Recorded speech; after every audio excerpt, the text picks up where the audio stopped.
The front office is staying busy. We got to talk about players coming and going. We got to talk about the daily headlines. What's happening, everybody? Christian Pedersen back with another episode of Seahawks Digest, the show where I bring you, right now, it's just kind of a daily smorgasbord of, it seems like there's a move being made every 6 to 12 hours by the front office. There's always going to be something about the running backs room in every single episode because it's just like it's the focus of everything that's happening seemingly on the offensive side of the ball. And I'm always going to bring you some opinion that is just seemingly bound to be wrong in terms of some guy that I'm projecting in some way or another. If you want to like, subscribe, all of those other buttons, cool, go ahead. Happy to have you following along. If not, no worries. It's a free YouTube show. We'll be here all season anyway to talk about things like Power Eccles already being cut, not but 24 hours or so after joining to make room for running back Justin Jones coming in as a camp leg. I think that this is like there are a lot of moves being made to shore up small parts of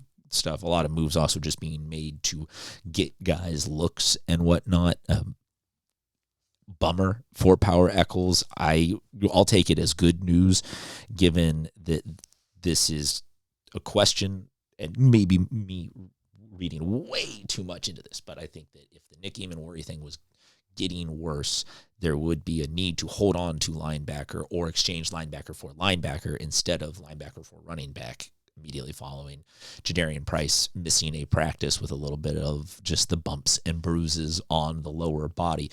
So, like I said, I make wild extrapolations, and I'm always wrong, but that's what I've got for you on the first story. Second one is I saw this article about 4 Seahawks on the chopping block after training camp week 2.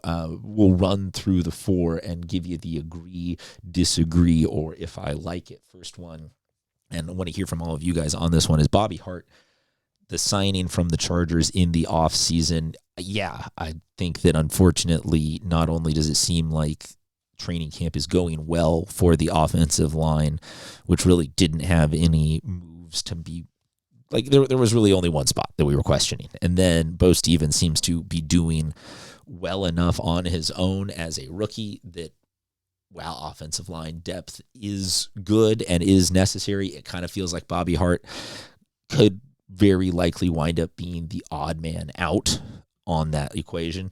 Next one is Velus Jones Jr. Yeah, it's always going to be a question for me about if there's anybody that we should hold on to return specialty, kicks and punts and stuff like that. But it seems like Emmanuel Henderson, the rookie out of Kansas, is going to wind up taking that spot and do the wide receiver 6/kick returner. So, position battle to watch there. I don't think it's anointed or determined yet, but that would be one that they seem to be convinced is going to lose his job because of it. Nehemiah Pritchett, a cornerback. On some of this, these are unfortunate realities of the NFL. You just sometimes are at a spot where there is a lot of good depth and not necessarily the need to hold on to another guy after that. Agree on 2, disagree on 1. I also think that when it comes to looking at who's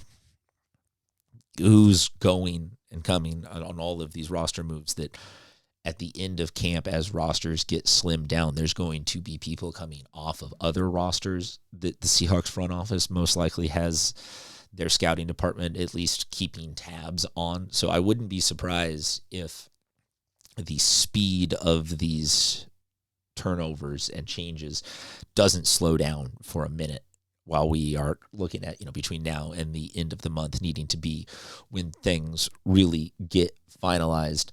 Last thing I want to talk about, like I said, we're going to have some running back room conversation every single day. And we've already actually technically done that, if you will, with a running back getting added onto the roster. But this is coming in wake of Jadarian Price missing a practice with some lower body issues / Sharps is on the way back, it sounds like, around week 5. So what do we got? We got George Holani listed as a guy who's going to be taking the blocking duties and the heavy sort of between the tackles, need to just get 3 yards and eat the clock away type running. So Emmanuel Wilson is now the RB2, RB 1 3/4. I'm not saying, I don't think Price is going to miss any time. I think it's just that right now for practice, they're rolling out with 2. And so Holani and Wilson is what the combo is. And Emmanuel Wilson having some quotes that I think are, I mean, obviously everything I'm gonna bring you is gonna be good news when we're defending Super Bowl champs in camp with options at positions to help fill while guys are returning from injuries. But quote, I'm bringing something different. A lot of people think I don't have speed. I have a lot of speed on my end and really just bringing a lot of power. That is him addressing both the roles that Price and Holani have been sort of assigned, pigeonholed into, directed at, whatever you want to say, from what it seems like all the people who know, if you will, quote unquote, because none of us really know unless you're in those rooms with the coaching staff, but where we've got, originally it's going to be running back by committee. What if there's room here for Emmanuel Wilson to, I'm not going to say sneak up on people, but to shimmy in and say, hey, look, Price is a rookie. Sharps is coming back week 5. Let me just do the thing. Let me be the guy. Let me run full tilt for 4 weeks and, prove that I got what it takes. You put Holani as my backup for possession type stuff, and we give Jadarian Price time to ease into the rotation, figure out the catching, keep himself fresh, et cetera, et cetera. I think that there's obviously, with Sharps coming back, there's a very weird dynamic of he's RB1, and as soon as he's healthy and good to prove it, it wasn't his fault that his leg got hurt. He didn't run into a fire truck riding a bird scooter. Mixing sports references there, but if you know, you know. So what do you do? I mean, maybe it is really right to just be like, hey, Wilson, you were discarded by Green Bay. You got 4 weeks to prove it, man. Go all out. I don't know if like I said, it's going to be in every single episode and day debate with this running back room, but I could low-key be talked into just being like, hey, let's give tons of carries until obviously if the sample size shows that he's not good enough. But if Emmanuel Wilson has some feel for it and a little bit of that NFL pedigree, I actually don't hate that.